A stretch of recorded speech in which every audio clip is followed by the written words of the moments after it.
Dia bilang begini, kecurangan itu ada 3 klaster atau 3 klaster yang saling terkait. Kalau ada pejabat yang melarang kita untuk berteriak curang, itu berarti ada niat pembungkaman.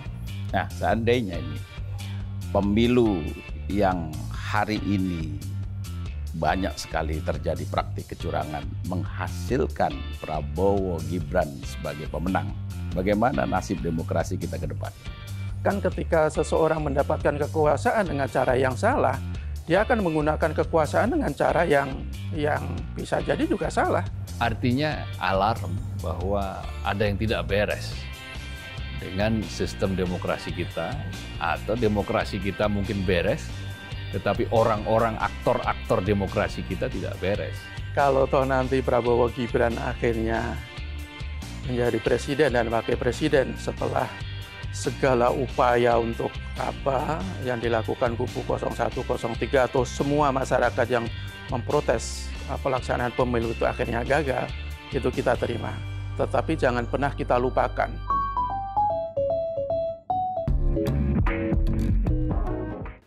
Halo Sobat Media Indonesia, salam sehat dan selalu semangat. Seperti dua sisi mata uang, pemilu dan laku curang selalu berdampingan. Namun, yang terjadi pada pemilu 14 Februari lalu sungguh terlalu. Jejak-jejak kecurangan terlihat terang benderang. Dari hulu ke hilir. Dari proses awal hingga akhir. Fakta-fakta kecurangan terpampang di depan mata. Ada surat suara yang dicoblos paslon tertentu. Ada kotak suara yang tidak tersegel. Ada berbagai kesalahan perhitungan di sistem rekapitulasi suara. Ada juga ribuan orang yang mencoblos lebih dari 2 kali. Berbagai kecurangan ini akan kita ulas dalam program Ordal, obrolan mendalam bersama orang-orang dalam. Seperti biasa, ada Mas Abdul Qohar. Ya, salam Ordal. Salam Ordal. Ada Mas Jaga Budi Santoso. Siap. Dan saya Haryanto. Ini yang pertama kita kasih kesempatan Mas Jaga dulu lah. Ya, jadi apa? Kalau melihat kecurangan yang begitu TSM ya, terstruktur, sistematis, masif, dan masif, ini apakah ada desain besar atau grand design untuk memenangkan paslon tertentu? Ya, mungkin kita bisa berangkat dari teorinya Sarah Bridge ya, yang ditulis di podium hari ini itu. Sarah Bridge itu kan profesor politik dari Amerika yang sekarang menjadi guru besar di King College London.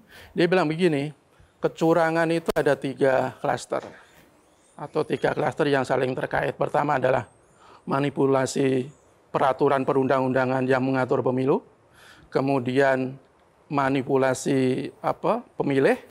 Dan yang ketiga adalah manipulasi di sebelum, saat pemilihan suara, penghitungan, dan pengumuman.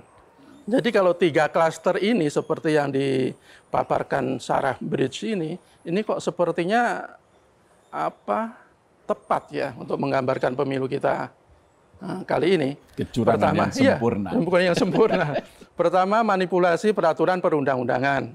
Kita semua tahu bagaimana Gibran itu bisa menjadi cawapres setelah ketentuan di Undang-Undang Pemilu yang semestinya bukan ranahnya Mahkamah Konstitusi, karena itu bersifat open legal policy, tapi diubah sama Mahkamah Konstitusi.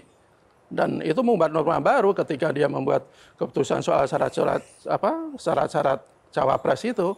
Kemudian juga akal-akalan dalam peraturan perundang-undangan bisa jadi kita kaitkan juga dengan ketika KPU dengan serta-merta menerima pencalonan Gibran. Dan itu sudah terbukti kan bahwa MK juga melakukan pelanggaran etika berat, KPU juga melakukan pelanggaran, berarti memang tidak ada yang salah. Berarti ada indikasi sangat kuat ada manipulasi peraturan perundang-undangan.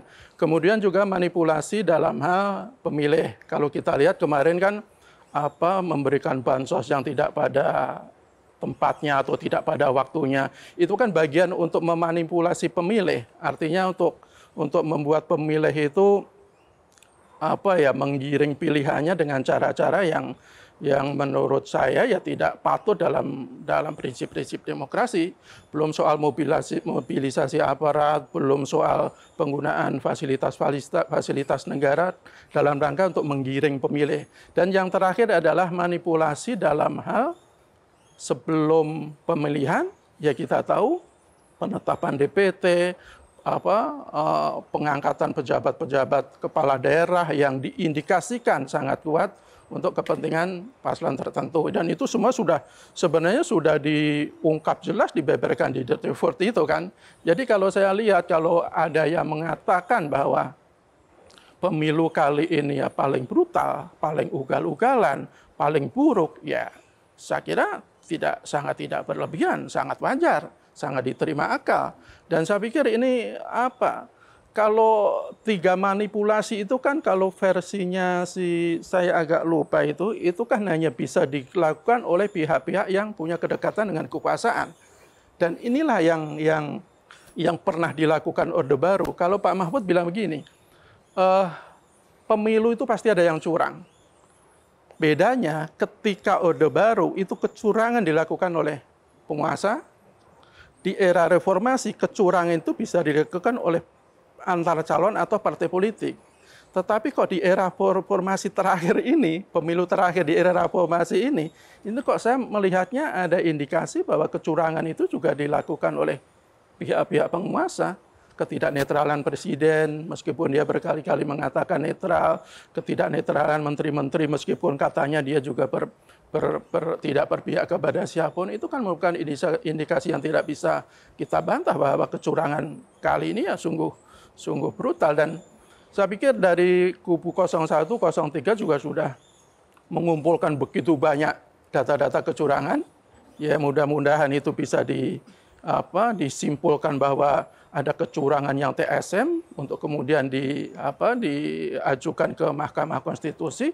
Ya mudah-mudahan Mahkamah Konstitusi bisa melihat seperti ini. Meskipun saya tidak terlalu berharap Mahkamah Konstitusi itu akan benar-benar fair atau benar-benar menunjukkan bahwa mereka adalah penjaga terakhir konstitusi.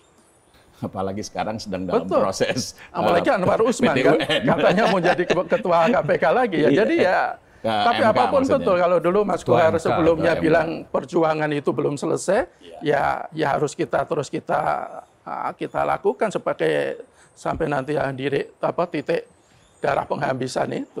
Ya, oke.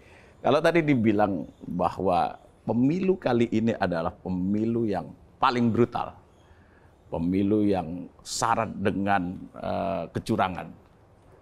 Tadi kata brutal tadi, Mas Kohar bagaimana? Setuju? Pemilu yang sungguh terlalu tadi di awal saya sampaikan. Gini, kita jangan melihat pemilu ini sekadar coblosannya saja.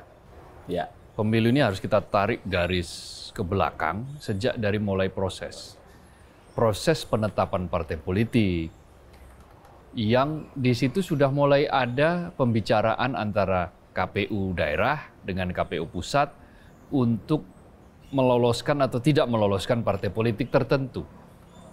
Dari situ saja itu sudah mulai ada desain, ada kecurigaan.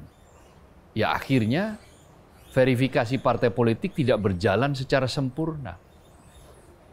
Saya kok punya keyakinan apabila verifikasi politik dilakukan secara fair, barangkali jumlah peserta pemilu tidak 18 seperti sekarang ini.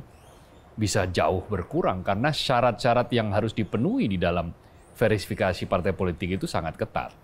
Kalau menurut undang-undangnya ya, menurut aturannya. Tetapi toh itu sudah mulai bisa diterobos. Yang tadinya tidak lolos, akhirnya bisa menjadi lolos karena dia mengajukan bukti lah, yang itu kok lolos, kok saya tidak.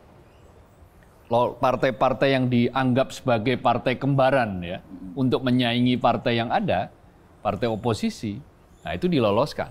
Ada dugaan seperti itu kan. Dari titik itu kecurangan sudah bermula. Lalu ditambah lagi semakin brutal adalah ketika Mahkamah Konstitusi tiba-tiba mengubah aturan. Dari yang tadinya 40 tahun syarat capres-cawapres menjadi tetap 40 tahun, tapi ada pengecualian. Ada klausul baru yang klausul itu ditambahkan sendiri oleh hakim. Klausul itu tidak masuk di dalam permohonan. Jadi itulah yang disebut sebagai ultra petita. Putusan melebihi permintaan. Memang ada presidennya, kasus Kota Waringin Barat. Waktu itu gugatannya adalah, permohonannya adalah pilkada ulang. Keputusannya adalah membatalkan kemenangan Sugianto Sabran. Sekaligus memberikan kemenangan kepada Ujang Iskandar. Nah, saya tahu karena saya pernah 1 tahun di sana. Pernah menjadi direktur pemberitaan Good News. Pemret ya. Nah, jadi saya tahu. Nah, itu ultra petita namanya. Dan hal itu pula yang terjadi pada Gibran. Nah, Gibran menikmati ultra petita sehingga waktu itu tidak ada dalam permohonan. Kalau ultra petitanya Ujang Iskandar sih masih masuk akal karena kecurangan yang dilakukan bisa dibuktikan secara terstruktur, sistematis, dan masif. Selama bisa dibuktikan secara TSM, bisa dianulir kemenangan itu. Nah, itulah yang kemudian menyebabkan pemilu kali ini juga masih ada kesempatan di MK. Nah, melihat tadi pernyataan brutal tadi itu sangat terlihat dari hulu hingga ke hilir. Hulunya adalah ketika misalnya penetapan partai politik, pencalonan Gibran, bansos yang ditunggangi oleh kepentingan elektoral, bantuan-bantuan yang sebagian aktivis menyebutnya itu tidak beda dengan politik uang. Ya, membagi bansos dengan uang negara, tetapi dengan tujuan untuk memperoleh keuntungan elektoral, itu namanya adalah money politik juga. Nah, itu juga pelanggaran. Lalu netralitas. Banyak sekali ASN yang tidak netral. Ada dugaan ketidaknetralan aparat. Presiden sendiri bahkan tergoda untuk mengatakan bahwa saya boleh berpihak, boleh berkampanye meskipun tidak berkampanye akhirnya kan. Disampaikan di sebelah salah satu paslon. Salah satu kampanyenya calon. Terselubung. Kampanyenya kemudian terselubung. Nah, jadi itulah yang disebut sebagai sebuah kebrutalan ya. Kebrutalan dalam pemilu yang akhirnya dianggap oleh berbagai kalangan pemilu kali ini secara administratif itu sukses, tetapi secara demokrasi sangat mundur. Sangat rusak bahkan, yang mengatakan sangat rusak.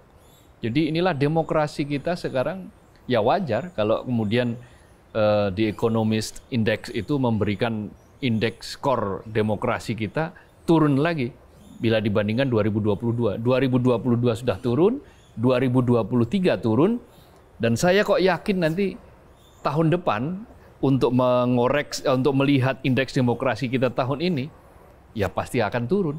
Anjlok malah mungkin. Ya, mungkin bisa jadi anjlok seperti kayak skor indeks persepsi korupsi. Betul. Yang kembali ke masa awal ketika terbentuknya KPK. Nah, hal-hal semacam ini mestinya menjadi pelajaran penting. Bahwa apapun yang namanya kecurangan harus tetap dianggap kecurangan. Tidak boleh, misalnya ada yang mengatakan begini, ya nggak perlu teriak-teriak curang. Kalau menemukan curang, laporkan saja ke Bawaslu, laporkan ke MK, beres. Enggak bisa seperti itu. Berteriak, berkata, curang, itu juga bagian dari kontrol. Itulah kebebasan dalam berbicara. Kalau ada pejabat yang melarang kita untuk berteriak curang, itu berarti ada niat pembungkaman. Dan itu melanggar Undang-Undang Dasar 45. Bukan hanya undang-undang yang dilanggar, tapi Undang-Undang Dasar 45. Ketika kita mengatakan curang, selama basis argumentasi yang kita sampaikan bahwa kecurangan itu terjadi itu valid, argumentasi kita valid, maka tidak ada alasan bagi siapapun untuk melarang kita berteriak curang. Bahkan kita wajib, kita harus terus. Supaya apa? Supaya kecurangan itu tidak dianggap normal. Supaya tidak ada normalisasi kecurangan. Kalau sampai kecurangan itu dianggap normal, ya sudah. Kita ada yang mengatakan ya kita seperti kayak bangsa yang dituntun untuk menjadi penjahat semua akhirnya kan. Curang itu kan jahat gitu. Melakukan kecurangan berarti penjahat kan gitu. Nah, faktanya sekarang kan kecurangan itu kan masif di seluruh penjuru tanah air kan.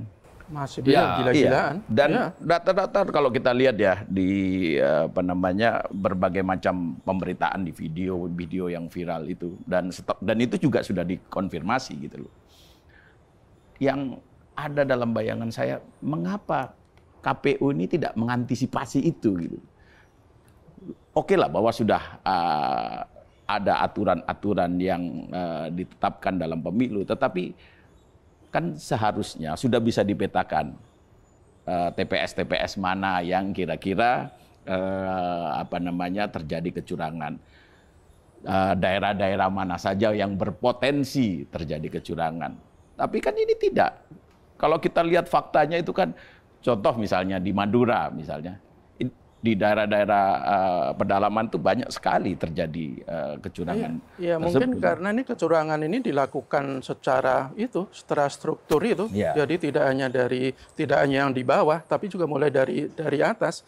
Tidak hanya dari penyelenggara pemilu, tapi juga ya kalau banyak yang mengatakan bahwa aparatur desa itu kan juga perannya sangat besar dalam kecurangan-kecurangan ini kan. Kayak kemarin di Madura itu ada yang meminta warga tidak usah datang ke TPS, dikasih uang, tapi kertas suaranya dia coblos. Bahkan kalau kita lihat video-video yang beredar itu, nyoblosnya itu nggak tanggung-tanggung, pakai bor loh. Ya kan, ada yang pakai bor itu, yang salah satu paslon di kertas suara ditumpuk lalu dicoblos pakai bor itu. Ini kan sebenarnya sudah. Tapi itu belum terkonfirmasi. Iya. Tapi bahwa indikasi-indikasi seperti itu tidak mungkin memang ada gitu loh.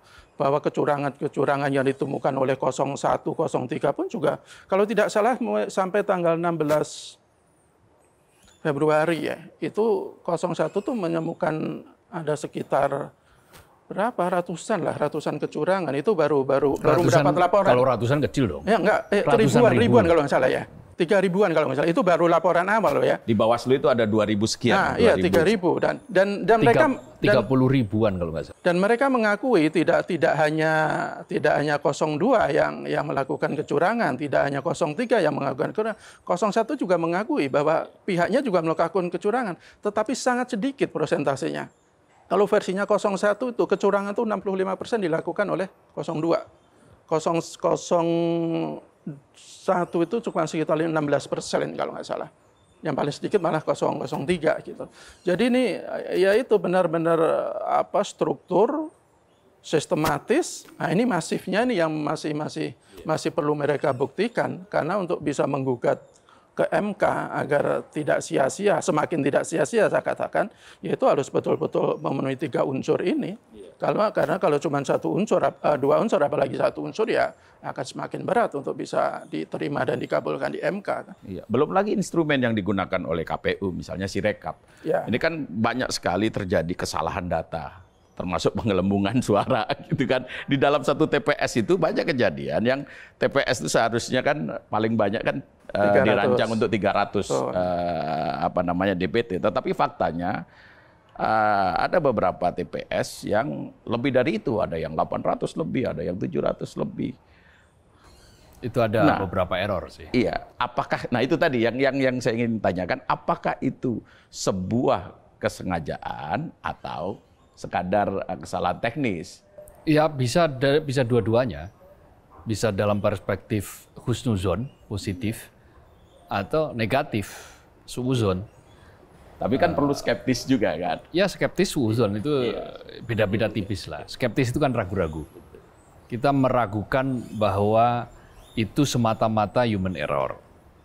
Bisa saja itu teknologi yang dipakai kualitasnya tidak kompatibel untuk sengaja bisa saja dipilih teknologi yang memungkinkan terjadinya error Ya, kan coba gitu. kita bayangkan untuk sebuah hajatan nasional, hajatan besar.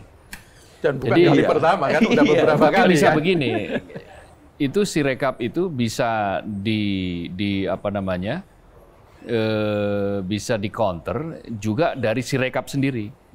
Jadi kalau kita membuka Sirekap tidak berdasarkan dapil, katakanlah berdasarkan wilayah, lalu di bawahnya kita download plano itu C, karena diunggah itu C plano itu kan diunggah oleh KPPS, semua KPPS mengunggah itu.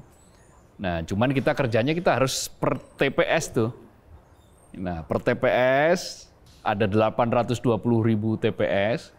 Kalau kita mau cepet ya, misalnya satu orang katakanlah misalnya 10 TPS, kita butuh 82.000 orang untuk menghitung masing-masing TPS itu, baru itu nanti kita lihat apakah itu sesuai atau tidak dengan yang nyata. Nah, itu ada sistem koreksi itu, tapi memang akhirnya menjadi rumit. Nah, yang Sirekap ini ya itu tadi, mengapa? Jadi mengapa dipilih katakanlah peladennya itu dari Alibaba, dari Tiongkok, dari Singapura, dari Perancis. Kenapa harus seperti itu? Lalu bagaimana dengan keamanan terhadap cyber? Keamanan cybernya seperti apa? Mungkinkah itu diterobos? Lalu bagaimana dengan algoritmanya? Apakah sudah terbuka atau belum? Ya, saya ada teman orang dalam kita sendiri yang suaranya kemarin sempat 8.000, nah, sekarang anjlok lagi tinggal 2.000 apa 3.000. Ada. Ada. Oh, ini itu. ini apa namanya? Di pileg. Di pileg. Iya. Pemilu legislatif. Jadi itu jelas tuh, sudah dapat 8.000 tiba-tiba anjlok. Saya sudah mengcapture, ada teman saya itu sudah saya capture jam 12. Lalu saya capture lagi, saya lihat lagi jam 5 sore, berbeda. Turun suaranya tiba-tiba anjlok. Turunnya nggak main-main, ada yang 4.000, ada yang... Nah, hal-hal semacam ini kan sangat ceroboh ya. Sangat ceroboh. Kalau kita masih positive thinking sekalipun, ini kita anggap sebagai sebuah ceroboh untuk sebuah hajatan pemilu yang sangat strategis dengan menggunakan standar IT yang serampangan gitu loh. Padahal menurut keputusan peraturan KPU nomor 5 tahun 2024, Sirekap ini itu akan jadi sumber bagi rekapitulasi di tingkat kecamatan. Rekapitulasinya memang manual, tapi sumber utamanya adalah dari Sirekap. Kan sangat berbahaya. Nanti disinkronis sih, memang disinkronize antara Sirekapnya dan manualnya yang di Plano C itu. Tapi kan paling tidak dia akan jadi sumber rujukan. Satu. Kedua, ini kan sudah didesain dengan biaya yang tidak murah. Biaya yang dengan sangat mahal. Lalu kenapa kayak amburadul kayak seperti ini? Nggak bisa dengan mengatakan bahwa ya kami kan semua juga manusia. Ya semua manusia. Ya kalau begitu ya nggak usah maju nyalon jadi komisioner KPU atau maju nyalon sebagai calon anggota Bawaslu. Apalagi cuma sekedar minta maaf kan? Iya, yang lain banyak, yang mau jadi komisioner KPU. Gitu. Nah, jadi dengan tanggung jawab yang besar, dengan situasi pengantar pemilu yang sudah karut marut, dengan kecurangan yang sudah terjadi sejak awal dalam proses, maka mestinya di hilirnya ini ketika pencoblosan itu harus berlapis-lapis, berlipat-lipat. Kenapa? Ya, kalau tidak nanti ya ini akan jadi mainan ini. Kan ada pihak yang sebelum pencoblosan sudah menyiapkan statement kemenangan misalnya, panggung kemenangan. Dan sudah yakin angkanya segitu. Sudah yakin angkanya akan besar ya. 58%. Nah, hal-hal semacam ini kan tidak bisa kita salahkan apabila publik kemudian menyatakan bahwa ya telah terjadi kecurangan. Meskipun faktanya menang sekalipun, tapi kalau dia kemenangan itu didapat dengan cara yang fair, saya kira dengan pengumuman quick count, orang akan langsung mengucapkan selamat.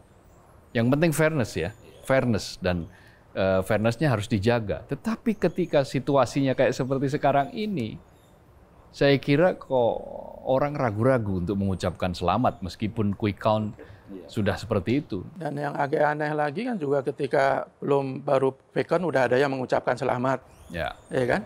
Presiden yang mengucapkan selamat kan harusnya kan menahan dulu lah ya. Ya kan itu kan ya ini baru quick count kok, hitung cepat kok. Iya, apalagi seorang presiden kan. Apalagi seorang presiden, jadi kan menimbulkan dugaan-dugaan yang tidak yang dari masyarakat. Ya wajar menurut saya bahwa kalau ketika publik itu sangat yakin ada kecurangan yang betul-betul masif. Mungkin pernah nggak lihat meme-nya yang tersebar di media sosial itu, yang seorang ibu guru di depannya ada murid, terus itu ada tulisan 3 + 8 + 3 sama dengan 383, 1 + 3 + 4 sama dengan 134. Nah, ibu guru nanya muridnya, kok ulangan matematikamu hancur? Nak, kamu mau jadi apa cita-citanya? Mau jadi anggota KPU, Bu. Itu menurut meme yang beredar itu jadi lucu gitu. Jadi kita bikin, kok masyarakat jadinya benar-benar bahkan banyak publik yang menaruh kecurigaan bahwa KPU itu menjadi bagian untuk melakukan kecurangan demi tercapainya tujuan salah satu paslon. Ya kita harus verifikasi dulu. Pernyataan seperti itu memang tetap wajib hukumnya. Saya pakai rumus jurnalistik aja, tetap harus diverifikasi. Tetapi memang indikasi-indikasi kan muncul ketika misalnya mengapa untuk keputusan yang terkait dengan caleg perempuan itu berlama-lama keputusannya. Hitungan desimal untuk perempuan, kuota perempuan di dalam pencalekan itu ditarik ke atas atau ke bawah, itu kan lama sekali itu, muter-muter. Tetapi untuk yang pencalonan Gibran kok malah bisa melangkahi DPR dan sangat cepat-cepat. Nah, itu kan semua indikasi dari apa yang dikatakan sebagai ketidaknormalan. Dan ketidaknormalan itu wajar kalau memantik kecurigaan. Jadi kalau dianggap bahwa apakah KPU bagian dari desain besar kecurangan, ya saya berharap itu tidak. Karena memang tugas KPU tidak untuk berbuat curang kan gitu. Menyelenggarakan pemilu sebaik-baiknya dengan kualitas demokrasi yang meningkat. Tetapi ketika dalam praktiknya banyak sekali ketidaknormalan, maka ya wajar kalau publik, aktivis, guru besar, sivitas akademika, mahasiswa berteriak meniup peluit panjang bahwa ini harus hati-hati loh. Harus lebih hati-hati bahwa nanti di hilir akan seperti ini. Tetapi kan respons KPU tidak secepat kilat, tidak secepat yang kita bayangkan. Termasuk ketika merespons Sirekap. Itu responnya kan lambat, sudah lambat, akhirnya ia meminta maaf, dilakukan pembenahan, tetapi apa akibatnya? Beberapa rekapitulasi di tingkat kecamatan, di sebagian besar kecamatan di Indonesia, terpaksa di-stop kan? Selama 2 hari dipending dan baru tanggal 20 Februari dimulai lagi secara serentak untuk memberikan kesempatan perbaikan Sirekap. Ini loh yang menyebabkan publik, sebagian publik, khususnya mereka-mereka yang pasangannya dikalahkan atau kalah atau dikalahkan atau dicurangi gitu, itu merasa wajib bagi mereka untuk waspada, wajib bagi mereka untuk berteriak bahwa telah terjadi kecurangan yang terstruktur dan sistematis. Jadi masif itu memang betul harus dibuktikan, tetapi masif itu juga bisa bermakna kualitatif kan. Masif tidak mungkin, ya tetapi kalau untuk hukum mungkin masif itu kuantitatif. Tetapi bisa juga kita definisikan misalnya masif itu ya kualitatif. Tingkatnya misalnya tersebar di mana-mana dengan kualitas yang sangat rusak. Itu bisa dikatakan juga sangat masif sebuah pelanggaran itu. Nah, nanti tergantung bagaimana di MK. Jadi demokrasi kita sekarang menghadapi tantangan yang luar biasa. Pekerjaan belum selesai, perjuangan belum selesai, dan salah satu perjuangan yang terberat sekarang adalah membuktikan bahwa kecurangan ini harus dihentikan. Kecurangan ini bukan normal, karena itu harus diteriakkan terus-menerus, harus disampaikan baik media maupun orang per orang, dan tidak bisa disebut bahwa ya curang, laporkan saja. Ya kan dulu misalnya begini, ada joke, ada orang kehilangan motor, enggak, ya sudah jangan teriak motor saya hilang, laporkan aja ke polisi. Wah enggak mau lapor, kenapa? Kalau saya lapor nanti sudah motor saya hilang, nanti sapi saya juga hilang, kan gitu. Artinya psikologi kita itu memang tidak bisa hanya dijawab dengan udahlah nggak usah teriak-teriak, udahlah nggak usah begini. Ya enak bagi mereka yang memang tidak peduli terhadap nasib bangsa ini ke depan. Bagaimana fungsinya nggak Bawaslu? Nah iya, makanya. Nah, KPU itu juga mungkin ada satu catatan lagi loh. Ya sekali lagi ini kan tidak kita memvonis bahwa mereka juga terlibat ya. Tetapi fakta bahwa komisioner sekarang yang paling sering mendapatkan vonis pelanggaran etik, itu menurut saya sebuah indikasi bahwa kinerja mereka juga patut dipertanyakan juga. Apalagi Bawaslu juga apa ya, kita tidak pernah dengar apa keputusan-keputusan atau langkah-langkah yang berani dan tegas ya. Bahkan ketika kasus apa Gibran bagi-bagi apa itu susu itu kan, Bawaslu kan melimpahkan ke Bawaslu DKI. Ya kan? DKI kemudian melimpahkan ke Pemda. Jadi bukan melimpahkan, jadi kerjasama Pemda. Jadi ya Bawaslu dan KPU menurut saya kinerjanya masih jauh yang kita harapkan untuk tercapainya pemilu yang jurdil, berintegritas dan berkualitas. Saya kira itu. Sekarang gini, Mas Jaka, Mas Kohar, ini fakta-fakta kecurangan ini kan ya publik, baik publik maupun dari masing-masing paslon kan sedang mengumpulkan fakta-fakta terjadinya kecurangan. Seandainya memang betul terjadi kecurangan yang TSM tadi, apakah memungkinkan jika pemilu itu diulang? Bisa saja, sangat mungkin. Segala sesuatunya bisa saja. Yang paling penting adalah alat bukti. Kalau alat buktinya cukup, bisa saja. Bahkan bisa saja mendiskualifikasi pemenang. Misalnya nanti dinyatakan ya yang melenggang adalah nomor 01 karena dia yang runner up misalnya. Atau dipertandingkan antara 01 dan 03 misalnya. Bisa saja seperti itu putusan. Tetapi apakah seberani itu? Itu pertanyaan selanjutnya. Soal berani atau tidak berani, ya itu pertanyaan selanjutnya. Termasuk juga nanti pertanyaannya, apakah bisa membuktikan TSM itu dengan syarat sempurna seperti yang dikehendaki oleh undang-undang soal TSM. Yang untuk presiden kan ini belum pernah ada yang terbukti ini di persidangan-persidangan kan. Dulu kan Prabowo waktu melawan Jokowi baik di 2014 dan 2019 kan melawan di MK. Tapi kan akhirnya terpatahkan juga kan, gagal juga. Tetapi ya segala sesuatu bisa saja terjadi, tergantung bagaimana argumentasinya dan bagaimana nanti perdebatan di sana, dan tergantung pula bagaimana hakim MK akan memutuskan. Nah, kita berharap bahwa putusan soal PT-UN Anwar Usman ini tidak dilakukan sekarang.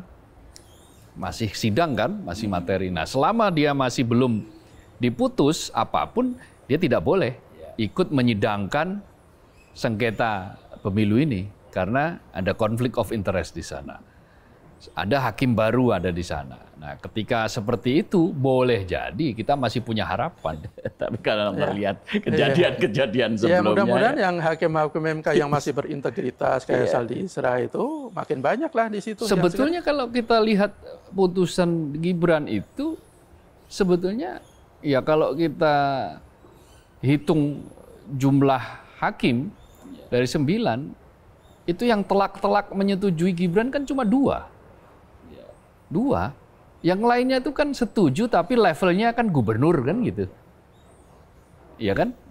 Lalu yang 4 itu menolak mentah-mentah karena itu wilayahnya open legal policy kan. Artinya dari 9 itu akhirnya ya hanya 2 seharusnya. Ya kalau kita mau fair ya komposisinya 4, 3, 2. 4 itu yang menolak, 3 itu yang mengabulkan tetapi levelnya adalah gubernur, ya hanya 2 yang menyetujui. Tetapi kenapa yang 2 ini bisa menjadi keputusan bulat? Keputusan yang dianggap bulat. Nah ini kan disitulah persoalannya. Maka sebetulnya kalau fair-fairan itu ya masih ada harapan. Apalagi nanti kalau Anwar Usman dicabut kan berarti tinggal 1 nih. Katakanlah begitu, katakanlah kalau linear cara pandangnya. Tetapi apakah selinier itu dan apakah seberani itu dan apakah pemohon itu bisa menyediakan data yang meyakinkan, itu semua akan menjadi faktor-faktor yang membuat sebuah keputusan ini A, B, atau C. Tapi kan putusan PT UN kan bisa berkata lain juga. Kan? Ya, makanya saya berharap keputusan PT UN kalau belum disidangkan, kalau belum diputuskan dalam waktu dekat ini, nggak bisa tetap. Kemarin kan baru putusan sela kan Putusan sela. Putusan sela. Tapi bisa jadi sidangnya bisa akan dipercepat. Orang ini ya, ya bisa. melihat Nggak ada yang nggak bisa. Betul. Yang penting punya akses kekuasaan itu nggak ada yang nggak bisa. Itu yang sudah dibuktikan. Iya. Ya kalau MK itu kan kalau pilkada beberapa kali memang mendiskualifikasi pemenang kan. Tadi di Kota Waringin Barat, kemudian di mana Bengkulu Selatan, jadi nomor 2 yang akhirnya naik. Kemudian 2008 itu di Jawa Timur, pilkada ulang, Pak Karwo sama Khofifah. Tapi itu di pemilu kada yang lingkup wilayah atau jumlah ininya kan nggak terlalu banyak. Ini kan nasional, jadi menurut saya perlu perjuangan atau upaya yang luar biasa untuk bisa membuktikan itu. Karena Karena untuk menentukan masifnya ini loh yang menurut saya sangat berat ya, syarat untuk menentukan masifnya itu. Kalau sistematis struktur mungkin secara bukti dari ini mungkin bisa itu, untuk masifnya itu yang menurut saya perlu upaya yang tidak main-main. Makanya kalau akan ada kerjasama dari 01, 03 untuk membentuk tim bersama misalnya, saya pikir itu lebih bagus. Jadi ada koordinasi antara mereka untuk menemukan bukti-bukti yang kuat, pembuktian yang tidak bisa dibantah lagi nanti di hakim MK. Dan ya betul masih ada kemungkinan, tetapi kalau saya lihat kok seperti mendekati mukjizat ya. Kalau saya pikir nanti keputusan MK ini kalau nanti digugat ke ini, dia hanya akan memutuskan untuk pemilihan ulang di beberapa tempat. Kalau pemilihan ulang secara keseluruhannya kok saya pikir agak meskipun tidak ada yang mustahil ya, tapi kok saya pikir mendekati mustahil lah. Kalau pemilihan ulang di beberapa daerah atau di beberapa wilayah itu saya kira masih bisa, dan itu saya pikir yang akan dilakukan oleh MK untuk membuktikan bahwa mereka itu juga tidak kebangetan mendukung ke salah satu paslon gitu. Nah, sekarang kalau kita lihat praktik-praktik kecurangan yang terstruktur, sistematis dan masif dan berulang kali kita sampaikan tadi dari awal, dari hulu sampai hilir. Ini Mas Kohar ini, siapa yang paling bertanggung jawab nih? Terhadap apa? Terjadinya semua kericuhan, kecurangan dalam pelaksanaan pemilu kali ini. Dari awal sampai akhir. Ada layer-layer. Layer pertama, pengambil kebijakan. Ya tentu saja di pemerintahan. Lalu layer berikutnya adalah penyelenggara pemilu. Nah, penyelenggara pemilu punya kontribusi bagi karut marutnya ini, harus jujur kita akui. Ya lalu ketiga ya publik. Publik punya, tapi katakanlah ya publik itu kan sebetulnya ya dia karena ketidaktahuan atau ketidakmengertian lebih ke sana kalau tidak bisa kita mintai tanggung jawab. Atau pengabaian juga bisa, pengabaian bisa juga sih. Paling tidak adalah ya Bawaslu. Bawaslu sebagai wasit. Jadi regulator pemerintah itu kan dalam hal ini ya pucuk pimpinan. Dalam hal ini adalah presiden. Ketika presiden saja melanggar atau presiden saja tidak netral, maka ya jangan berharap bawahannya akan netral. Jangan berharap aparat di bawah di level-level berikutnya itu akan netral, 100% netral. Itu mustahil. Ya, ketika misalnya presiden itu selalu memberikan kode-kode, meskipun yang lain itu di secara peraturan itu tidak boleh memberikan kode-kode, tapi karena presidennya, kepala negara memberikan kode-kode, ya wajar apabila misalnya ada Satpol PP juga memberikan kode-kode, ya, ada kelompok desa, apa memberikan perangkat desa memberikan kode-kode. Nah itu adalah bagian dari orkestrasi lah ya. Nah dalam konteks negara, bangsa yang paling bertanggung jawab itu ya presiden, kepala negara, itu paling bertanggung jawab. Karena presidenlah yang diberikan mandat oleh rakyat untuk memimpin negeri ini dan akan mempertanggungjawabkan kepada rakyat bagaimana undang-undang diberlakukan, bagaimana undang-undang dasar dijalankan, bagaimana sumpah ditaati, bukan untuk diingkari. Kan? Sumpahnya kan menjalankan undang-undang dengan sebenar-benar dan seluruh-seluruhnya, tidak sebengkok-bengkoknya atau tidak zigzag. Jadi tidak dengan multi tafsir, tapi dengan tafsir tunggal bahwa kalau yang namanya netral ya netral. Netral itu mudah kok, 1 meter ke kanan, 1 meter ke kiri berjarak 1 meter dari depan, 1 meter dari belakang. Di tengah-tengah itu posisi netral.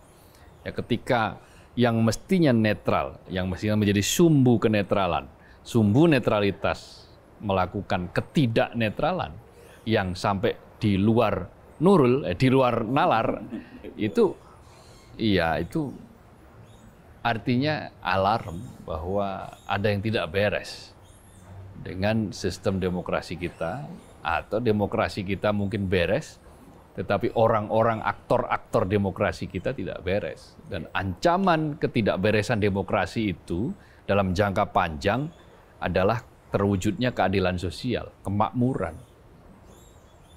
Agak susah membayangkan Indonesia menjadi negara makmur apabila demokrasinya bopeng-bopeng, apabila demokrasinya tidak utuh, tidak bulat, ya, apabila demokrasinya itu sobek-sobek, tenunan demokrasinya itu mudah dikoyak, itu sulit membayangkan sebuah kemakmuran akan terjadi. Makmur itu bukan berarti paling kaya loh.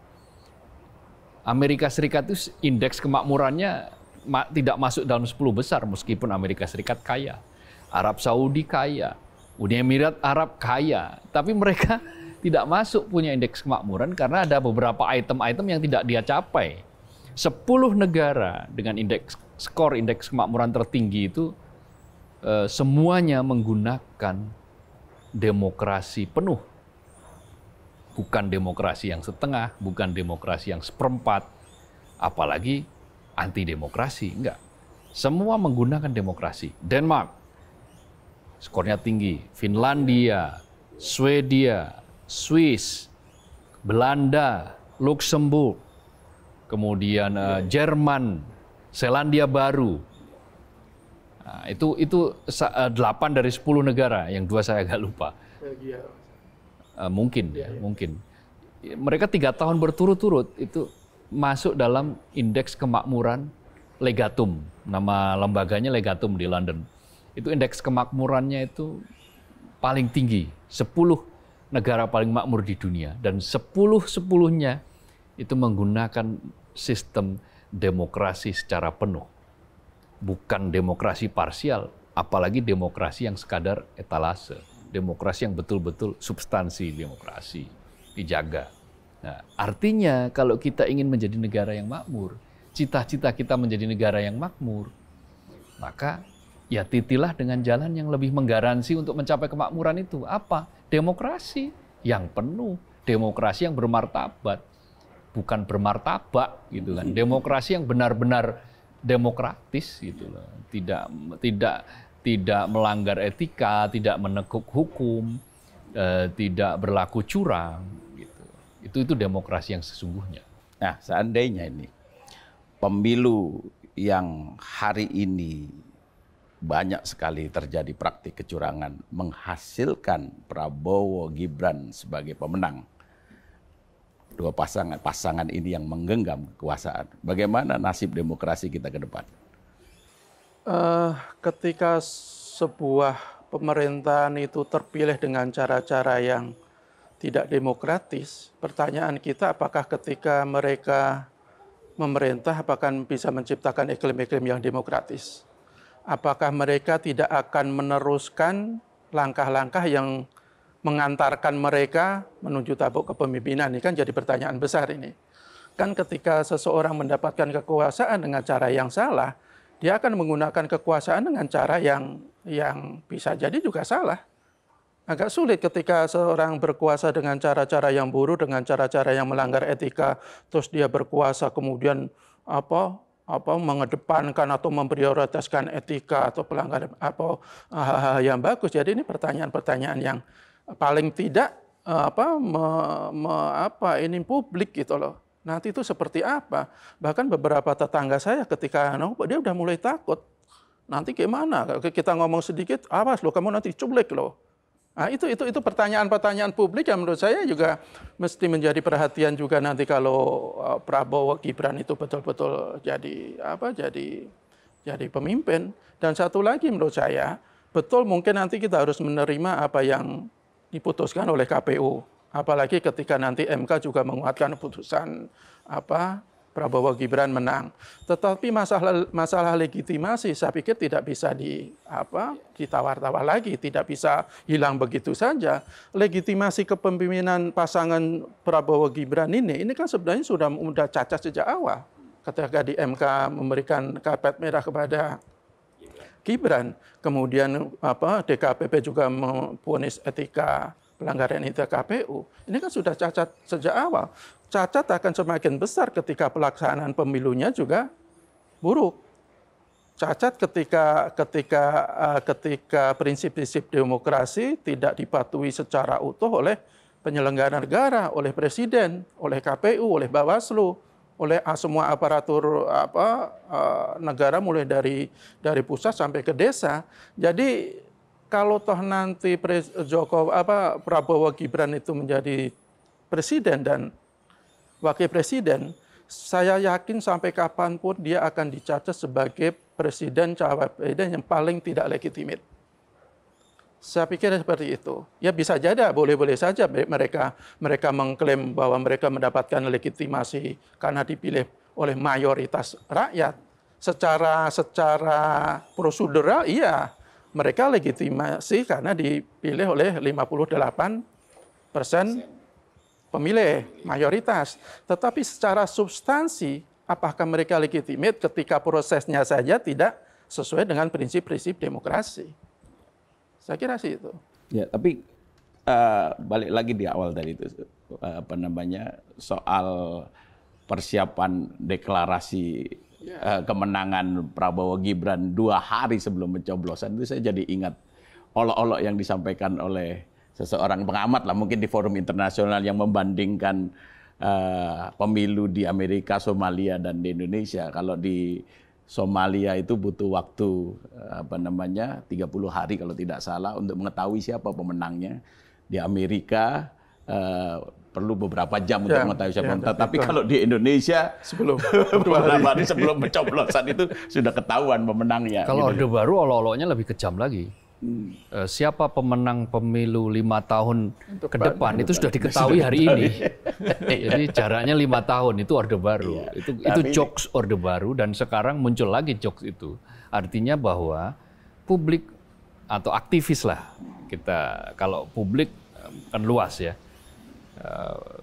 Sebagian besar aktivis sekarang mulai menyamakan level pemilu 2024 dengan pemilu Orde Baru. Sebagian mengatakan seperti itu. Kenapa? Karena di pemilu 2024 ini karakteristiknya mirip dengan pemilu-pemilu yang digelar di era Orde Baru. Apakah pemerintahan bisa tetap berlangsung? Bisa. Apakah Prabowo Gibran tetap nanti katakanlah misalnya semua proses sudah dilalui tuntas dan dia disumpah menjadi presiden tetap jalan? Jalan. Tetapi pertanyaan berikutnya, apakah dia legitimate? Itu adalah pertanyaan besar yang akan selalu digaungkan sepanjang waktu. Dan bisa digugat juga di tengah jalan. Karena mekanisme untuk menggugat di tengah jalan kan disediakan. Ketika situasi semakin tidak terkendali, katakanlah seperti itu, ketika hal-hal buruk diterus-teruskan, ya bisa jadi dikoreksi di tengah jalan. Tetapi sebetulnya yang kita inginkan kan koreksi itu periodik, koreksi setiap 5 tahun. Kalau di Amerika 4 tahun, ketika Donald Trump terbukti ugal-ugalan, maka dia dikoreksi 4 tahun kemudian. Nah, kita ya tergantung apakah tensinya nanti cukup memberikan waktu bagi kita untuk 5 tahun, atau misalnya di tengah jalan parlemen bersepakat untuk melakukan gerakan-gerakan tertentu karena presiden dan wakil presiden itu melanggar undang-undang dasar.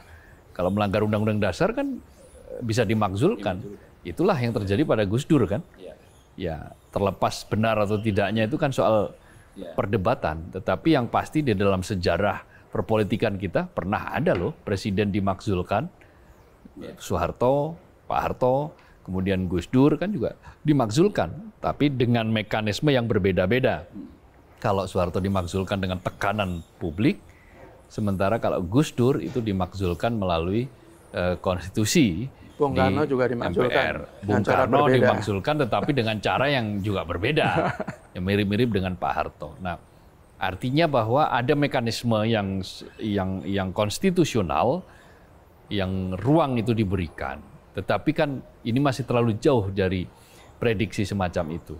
Tapi tadi dikatakan apakah kalau ditanyakan apakah bisa, ya bisa.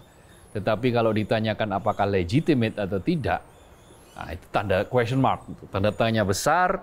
Sebagian orang akan mengatakan atau sebagian ahli demokrasi yang mengatakan tidak legitimate ini sebetulnya. Kenapa? Karena suara yang diraih adalah dianggap melalui proses-proses yang manipulatif. Selain curang juga manipulatif gitu kan. Manipulatif itu banyak versinya. Memberikan bantuan dengan embel-embel mengucapkan terima kasih pada pemberi bantuan, padahal bantuan itu bersumber dari anggaran rakyat misalnya, anggaran negara, itu juga manipulasi. Untuk kepentingan elektoral itu manipulasi. Tetapi ya itu kan berjalan dan didiamkan. Didiamkan, lolos oleh Bawaslu, lolos oleh pihak-pihak yang mestinya menjaga agar itu tidak lolos. Tetapi tetap harus kita sebut bahwa itu manipulatif. Karena seperti kata-kata tadi, biar tidak dianggap normal. Biar langkah-langkah manipulatif, langkah-langkah menyalahi hukum, menyalahi aturan, menyalahi etika, itu tidak dianggap benar. Harus diteriakkan, harus digonggongkan, harus terus-menerus dinyalakan. Nggak boleh lelah. Orde Baru itu 32 tahun, itu baru tahun pertama, tahun kedua itu sudah mulai banyak yang menggonggong itu. Mengkritik Orde Baru. Dan itu terus-menerus berlangsung sampai 3 dekade dan akhirnya berhasil juga. Nah, itulah dibutuhkan kesabaran revolusioner. Tetapi kita sudah punya periode yang jelas ini. Nah, dan punya mekanisme yang jelas. Karena itu, ya ini jalan yang harus kita lalui. Demokrasi kita harus tetap kita perjuangkan dengan sepenuh raga, sepenuh jiwa, sepenuh hati. Iya. Oke. Pada tayangan ordal-ordal sebelumnya kan, pada saat debat kan kita selalu memberikan poin. Nah, ini saya mau coba tanya. Poin apa? Nah, dalam pelaksanaan pemilu yang baru lalu ini, menurut Mas Jaka, poin yang pantas dari skala 1 sampai 5 berapa kira-kira? Kalau mulai dari proses sampai sekarang ya, kok saya masih 2 ya. 2 tuh saya kira ya 2 lah. Karena menurut saya sangat buruk. Mulai dari mulai dari hulu tadi sampai hilir, mulai dari awal sampai akhir, mulai dari pucuk pimpinan pemerintahan yang seharusnya. Makanya tadi ini penyebabnya apa, kenapa ini terjadi, saya berandai-andai begini, kalau Pak Jokowi itu bersikap sebagai negarawan, sepertinya tidak akan terjadi seperti ini. Sayangnya Pak Jokowi dalam pemilu kali ini, dia berposisi dan bersikap sebagai politikus. Kalau dia akan sebagai negarawan, saya yakin dia tidak akan mengizinkan anaknya Gibran untuk maju. Dan ketika anaknya Gibran itu tidak maju, dia tidak akan begitu berupaya luar biasa untuk menunjukkan keberpihakannya. Dia bisa akan leluasa meminta menteri-menteri yang nyalek atau yang nyapres atau yang nyapres untuk mundur. Dengan begitu semuanya akan berjalan dengan di rel demokrasi yang benar. Tetapi karena Pak Jokowi itu bertindak sebagai politikus, ya semuanya dikaitkan dengan kalkulasi politik. Sumber daya negara digelontorkan untuk kepentingan elektoral, bansos anggarannya naik gila-gilaan, yang seharusnya bulan Juni diajukan sebelum pemilu. Itu kan ya mustahil lah bahwa kita bantah itu demi kepentingan untuk mendapatkan suara kan. Jadi kalau untuk nilai poin saya 2 ya, sangat sehat buruk dan legitimasinya sangat minim. Saya kira sangat minim nanti. Iya, betul.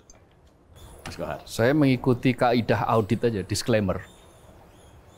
Kan kalau di audit itu ada wajar tanpa pengecualian, wajar dengan pengecualian, WDP, WTP itu paling tinggi, WDP itu tengahnya, lalu tidak menyatakan pendapat. Nah, saya memilih yang ketiga. Disclaimer, tidak berpendapat. Karena ya itu berarti audit itu, laporan itu ditolak kira-kira gitu. Itu aja. Oke. Ada satu hal lagi yang masih mengganjal tuh ya. Tapi perolehan suara Ganjar dan Prof. Mahfud itu berbeda jauh dengan perolehan suara PDIP.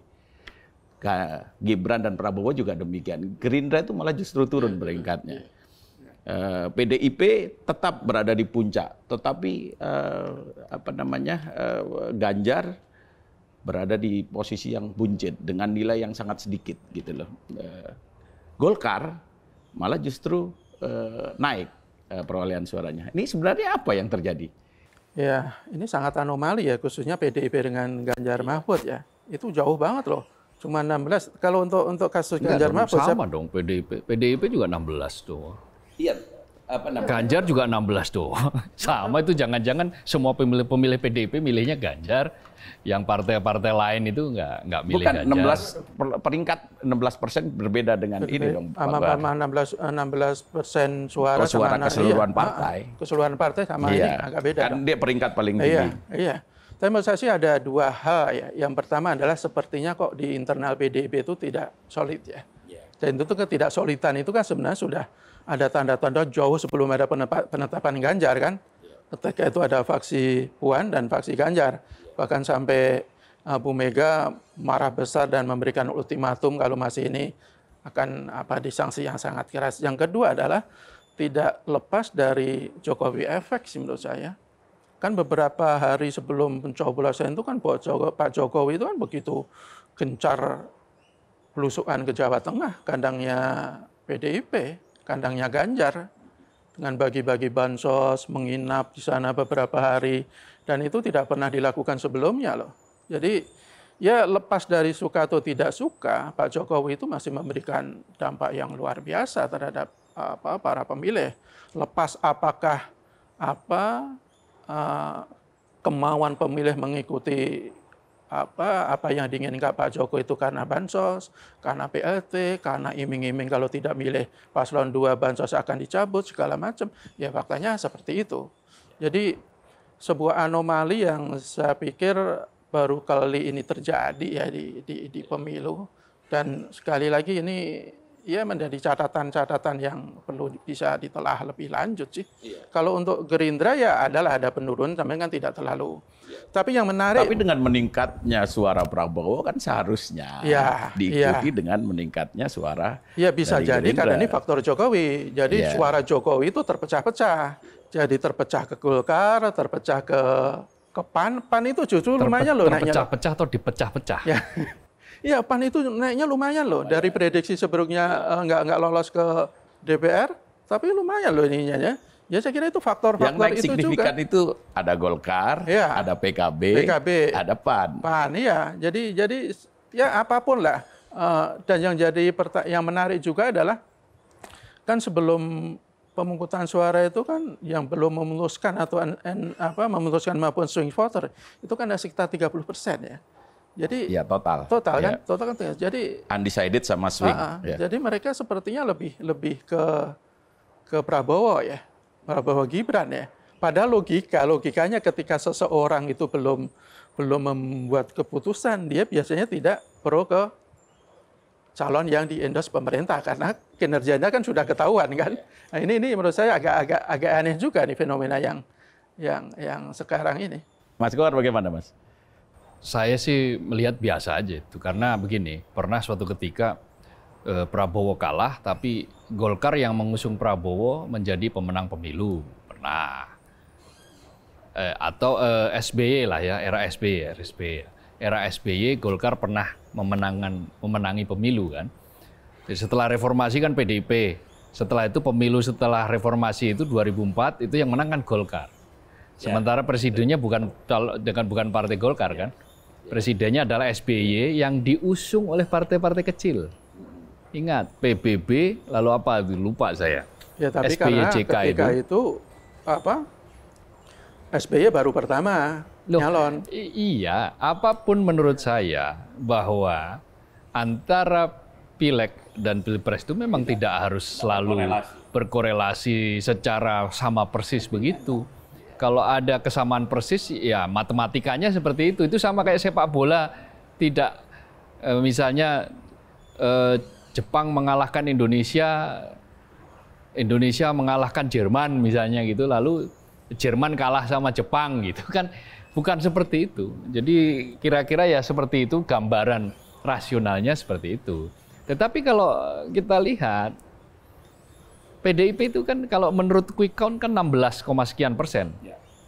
Sementara Ganjar itu dapatnya berapa? 16, sekian persen. 16, sekian persen. Ya sama. Antara Ganjar dan PDIP sama. Enggak, pengusung tapi kalau dari sisi kuantitas beda. Iya gini, kalaupun ditambah dengan P3, ditambah dengan Perindo, yang pengusung Ganjar kan P3, Perindo, Hanura. Hanura kan 0, sekian kan di quick count itu. Perindo cuma 1, sekian. P3 3, sekian. Hampir 4% katakanlah seperti itu. Ya kalau ditambah 16 ya mentok-mentoknya di angka 20. 20% kalau dia dapat, Ganjar dapat 17%, itu berarti ya meleset 3% kan.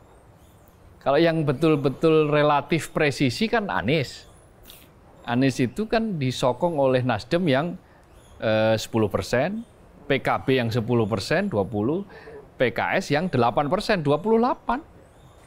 Itu sama. 20, sekarang dia ya? Kalau kita pakai ukurannya kawal pemilu itu 28. Ya, Anies gitu kan. Prabowo 55. Nah, itu kalau itu bisa. Nah, tetapi ada sih teori konspirasi sebetulnya kalau menurut exit poll saya PRC aja lah. Exit poll-nya dari lembaga survei namanya PRC. Sebetulnya pemenangnya Pileg itu adalah Gerindra. Tapi mengapa kok Gerindra akhirnya kalah? Ada spekulasi, namanya spekulasi ya. Bisa benar, bisa enggak. Belum terverifikasi. Sebagian suara Gerindra itu bermutasi ke partai-partai yang dikhawatirkan dia tidak lolos threshold. Padahal dia mendukung pasangan tertentu, pasangan Prabowo. Maka ya seperti kayak PAN kemudian melejit, naik. Sebetulnya kalau kita bandingkan dengan 2019 ya nggak terlalu naik juga. PAN itu pemilu 2019 itu dapat 6, sekian persen. Sementara sekian quick count sekarang juga sekitar 7, sekian. Ada yang kurang dari 7 malahan. Litbang Kompas kalau nggak salah kurang dari 7. Yang naik itu PKB naik tapi juga tidak melejit amat. PKB itu pemilu 2019 itu suaranya hampir 10%. Sekarang 10,5%. 9 lebih. Ya. Nasdem itu di 2019 hasil quick count itu 8,5%.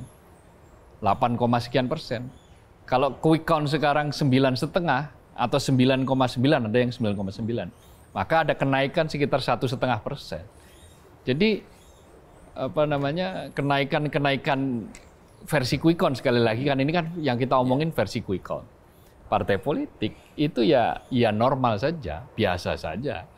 Yang kalau saya lihat memang tidak harus selalu sejurus dengan Pilpres. Karena begini, ada orang yang partainya dia milih Golkar, tapi presidennya misalnya milih Anies. Ada yang milihnya PDIP, tapi tetap milih karena dia ngelihat demi keberlanjutan Jokowi, dia milih Prabowo Gibran, bisa. Atau P3 misalnya, meskipun partainya mengusung Ganjar, tapi grassroots-nya sebagian 20% atau 25%-nya memilih Anies, amin.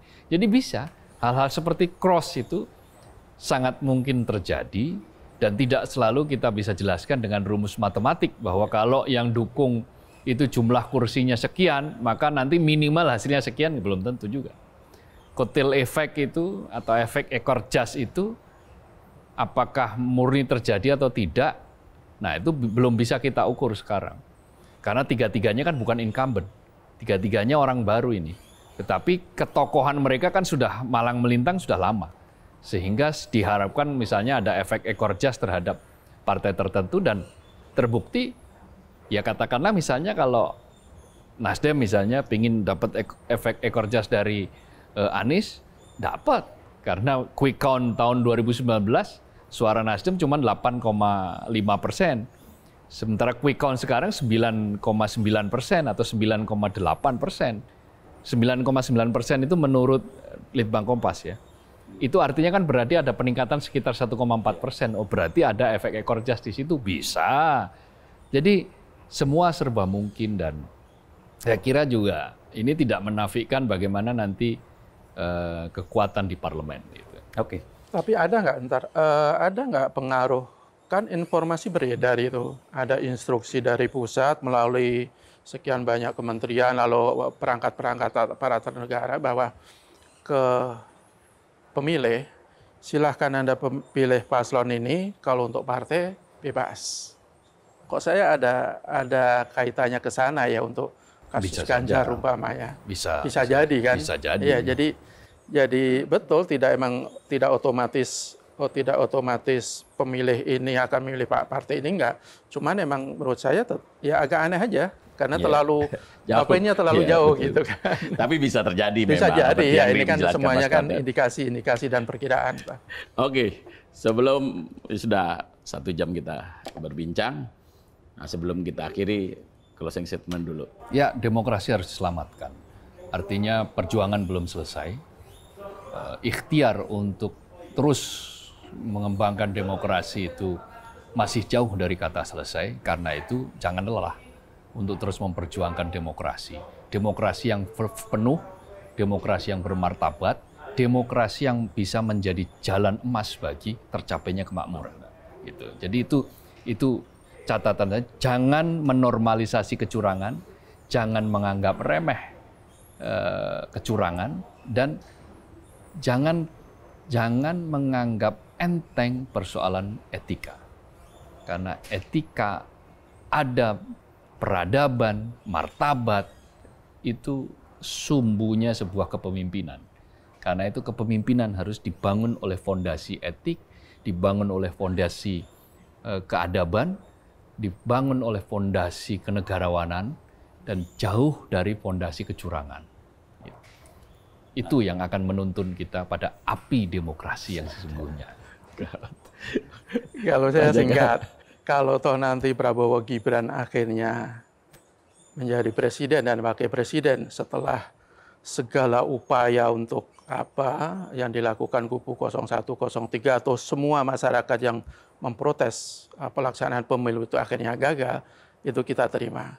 Tetapi jangan pernah kita lupakan bahwa pemilu kali ini syarat dengan pelanggaran etika, syarat dengan ketidaknetralan, syarat dengan kecurangan dan pelanggaran, dan itu harus dikawal sampai nanti pemerintahan terpilih. Jangan sampai kita kembali lagi ke era-era yang sangat tidak kita inginkan, yaitu era otoritarianisme. Jangan sampai kejadian ini menjadi presiden yang sangat buruk. Jangan sampai nanti pemilu 5 tahun lagi menggunakan cara-cara yang seperti ini, 5 tahun lagi, 5 tahun lagi, 5 tahun lagi, ya berarti kita akan kembali ke orde baru yang justru yang saya khawatirkan akan semakin berbahaya dan semakin parah. Itu aja. Oke, baik. Jangan menormalisasi kecurangan. Mari terus kita kawal suara rakyat. Sobat Indonesia, demikian perbincangan Ordal, orang-orang dalam. Semoga apa yang kami perbincangkan bermanfaat. Terima kasih.